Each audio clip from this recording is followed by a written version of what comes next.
Can you put the concept in your own words? If you can't, you don't really understand it. Okay? It's not meaningful to you. To make it meaningful is a struggle. It's probably the biggest struggle you have as a student. But it's a struggle you need to do, or you're wasting your study time. Now this then raises a fun question. What is the meaning of meaning? If I say something is meaningful or meaningless, what am I really saying? A meaningful piece is a piece that relates to something you already know.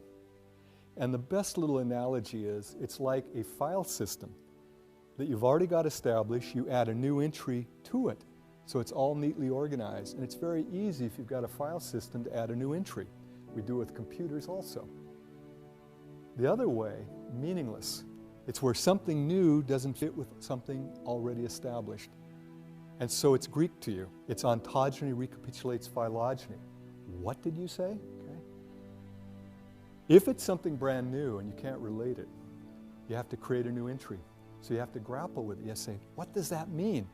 But as I broke it down, I bet you could associate it with something you already understood.